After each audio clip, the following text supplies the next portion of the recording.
নমস্কার দর্শক বন্ধুরা আজকের এই ভিডিওটি শেষ পর্যন্ত অবশ্যই দেখবেন, কারণ আজ আমরা এমন একটি বড় আপডেট নিয়ে কথা বলতে চলেছি যা ইপিএস 95 পেনশন আন্দোলনের ভবিষ্যৎ নির্ধারণ করতে পারে। গত কয়েকদিন ধরে দেশের প্রায় প্রতিটি রাজ্যে যা ঘটেছে তা হয়তো অনেকেই জানেন না।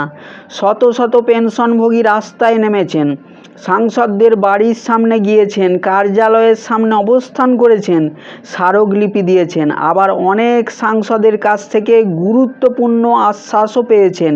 তাহলে 8ই জুলাই থেকে 19শে জুলাই পর্যন্ত দেশ জুড়ে কোথায় কোথায় কী ঘটেছে এবং এখন 20 জুলাই থেকে শুরু হওয়া সংসদের অধিবেশনে কী হতে পারে, সব কিছু খুব সহজ ভাষায় জানাবো, তাই ভিডিওটি শেষ পর্যন্ত দেখুন।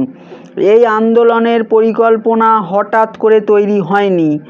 1 জুলাই কলকাতায় অনুষ্ঠিত এনএসসির বৈঠকে একটি স্পষ্ট কৌশল নেওয়া হয়। সিদ্ধান্ত ছিল সংসদের বর্ষাকালীন অধিবেশন শুরুর আগেই দেশের প্রতিটি এলাকার সাংসদদের হাতে স্মারকলিপি তুলে দিতে হবে। তাদের কাছে অনুরোধ করতে হবে যাতে তাঁরা সংসদে ইপিএস 95 পেনশনভোগীদের দীর্ঘদিনের দাবি জোরালোভাবে তোলেন। সেই পরিকল্পনাকেই বাস্তবে রূপ দেওয়া হয়েছে। 8 জুলাই থেকে 19 জুলাই পর্যন্ত দেশের নানা প্রান্তে প্রবীণ পেনশনভোগীরা নিজেদের কষ্টের কথা তুলে ধরতে একজোট হন। অনেক জায়গায় শান্তিপূর্ণ অবস্থান বিক্ষোভ হয়েছে, কোথাও সাংসদদের সঙ্গে সরাসরি সাক্ষাৎ হয়েছে, কোথাও আবার তাঁদের কার্যালয়ে গিয়ে স্মারকলিপি জমা দেওয়া হয়েছে। এই কর্মসূচির সবচেয়ে বড় বার্তা ছিল একটাই: পেনশনভোগীরা আর নীরব নন, তাঁরা তাদের অধিকার আদায়ে সংগঠিত হয়েছেন। সবচেয়ে বেশি কর্মসূচি দেখা যায় কর্ণাটকে। দাভানগরে জাতীয় প্রধান সমন্বয়কে রমাকান্ত নারগুনের নেতৃত্বে একটি গুরুত্বপূর্ণ সভা অনুষ্ঠিত হয়, যেখানে আন্দোলনকে আরও শক্তিশালী করার পরিকল্পনা নেওয়া হয়।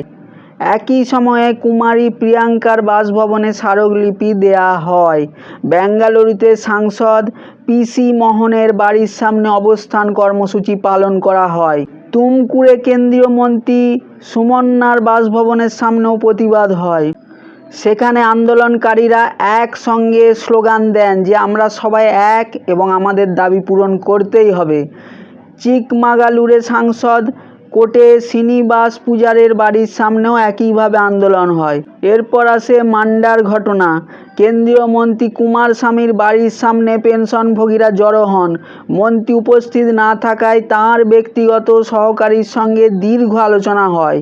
পরে মন্ত্রী নিজেই ফোন করে আন্দোলনকারীদের সঙ্গে কথা বলেন। তিনি আশ্বাস দেন যে শ্রমমন্ত্রীর কাছে পেনশনভোগীদের সমস্যা গুরুত্বের সঙ্গে তুলে ধরা হবে। এই ঘটনাকে আন্দোলনের অন্যতম গুরুত্বপূর্ণ সাফল্য বলেই ধরা হচ্ছে। কর্ণাটকের পাশাপাশি অন্ধ্রপ্রদেশ, তেলেঙ্গানা এবং গুজরাটেও ধারাবাহিকভাবে কর্মসূচি চলে। বিশাখাপত্তনমে সাংসদদের হাতে স্মারকলিপি দেওয়া হয়, প্রকাশমে স্মারকলিপি জমা পড়ে। তেলেঙ্গানার কাদিয়াম, কাব্বা, সঞ্জয় কুমার নাগেশ এবং হায়দ্রাবাদে আসাউদ্দিন ওয়েসির কাছেও দাবি পৌঁছে দেওয়া হয়। গুজরাটের পাটন, পালনপুর, পোরবন্দর, কচ্ছ এবং ভুজ এলাকায়ও পেনশনভোগীরা একের পর এক স্মারকলিপি প্রদান করেন। মহারাষ্ট্রে আন্দোলন ছিল অত্যন্ত ব্যাপক। আহিল্যনগর, নান্দেড়, বুলঢানা, চন্দ্রপুর, ধুলে, জালনা, পালঘর, পরভণী, সন্তাজিনগর, ধারাসির, জলগাঁও, লাতুর এবং সাতারা সহ বহু জায়গায় সাংসদদের বাড়ি ও কার্যালয়ের সামনে অবস্থান কর্মসূচি পালন করা হয়। কোথাও ইপিএফও অফিসেও স্মারকলিপি জমা দেওয়া হয়। আবার কয়েকজন সাংসদ সরাসরি প্রতিশ্রুতি দেন যে তাঁরাও 5 আগস্ট দিল্লির যন্তর মন্তরের আন্দোলনে যোগ দেওয়ার চেষ্টা করবেন। ছত্তিশগড়, ঝাড়খণ্ড, উত্তরাখণ্ড এবং মধ্যপ্রদেশেও একই ছবি দেখা যায়। রায়পুর, জগদলপুর, দুর্গ, রাঁচি, দেরাদুন, জবলপুর এবং ভোপালে পেনশনভোগীরা সাংসদদের হাতে স্মারকলিপি তুলে দেন। অনেক সাংসদ তাঁদের কথা ধৈর্য ধরে শোনেন এবং বিষয়টি সংসদে তোলার আশ্বাস দেন। উত্তরপ্রদেশে আন্দোলনের ব্যাপকতা ছিল চোখে পড়ার মতো। বস্তি, ফতেপুর সিক্রি, বহরাইচ, বারাবাঁকি, বান্দ্রা, চিত্রকূট, কনৌজ, মৌ, প্রতাপগড়, মুজফ্ফরনগর, ইটাওয়া, উন্নাও, আগ্রা, বলিয়া, লখনৌ এবং কানপুর একের পর এক কর্মসূচি অনুষ্ঠিত হয়। শুধু স্মারকলিপি নয়, অনেক জায়গায় সভাও হয়েছে। 5 আগস্ট দিল্লির আন্দোলনের প্রস্তুতি শুরু হয়েছে। লখনৌয়ে প্রতিরক্ষা মন্ত্রী রাজনাথ সিংয়ের সঙ্গেও সাক্ষাৎ করা হয়। এছাড়া মহিলাদের আরও বেশি সংখ্যায় এই আন্দোলনের সঙ্গে যুক্ত করার লক্ষ্যেও বিশেষ বৈঠকের আয়োজন করা হয়। পশ্চিমবঙ্গেও কর্মসূচি ছিল যথেষ্ট গুরুত্বপূর্ণ।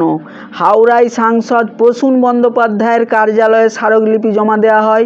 কলকাতার বিভিন্ন জায়গায় দাবি তুলে ধরা হয়। বিজেপির রাজ্য কার্যালয়েও স্মারকলিপি দেওয়া হয়। পাশাপাশি এনএসসি দলের সঙ্গে বৈঠকের আবেদন জানানো হয়। সবচেয়ে বড় বিষয় হলো বিষ্ণুপুরের সাংসদ সৌমিত্র খাঁ প্রতিশ্রুতি দিয়েছেন যে তিনি সাংসদদের বর্ষাকালীন অধিবেশনে ইপিএস 95 পেনশনভোগীদের বিষয়টি উত্থাপন করবেন। এবার আসি সবচেয়ে গুরুত্বপূর্ণ বিষয়ে। 20 জুলাই থেকে সংসদের বর্ষাকালীন অধিবেশন শুরু হয়েছে। ইতিমধ্যে একাধিক সাংসদ ইপিএস 95 নিয়ে প্রশ্ন জমা দিয়েছেন। তাদের মধ্যে রয়েছেন পুরুষোত্তম, ভাই রূপালা, এনকে প্রেমচন্দন এবং আরও কয়েকজন সাংসদ। এখন সবচেয়ে বড় প্রশ্ন হলো ইপিএফও এই প্রশ্নগুলির কী উত্তর দেয় এবং সরকার এই বিষয়টিকে কতটা গুরুত্ব দেয়। কারণ সংসদে যদি এই ইস্যু জোরালোভাবে ওঠে তাহলে ভবিষ্যতে বড় সিদ্ধান্তের পথও খুলে যেতে পারে। সব মিলিয়ে বলা যায় 8 জুলাই থেকে 19 জুলাই পর্যন্ত দেশের শত শত সাংসদ এবং বিধায়কের সঙ্গে যোগাযোগ করা হয়েছে। অসংখ্য স্মারকলিপি জমা পড়েছে। বহু জায়গায় শান্তিপূর্ণ অবস্থান বিক্ষোভ হয়েছে।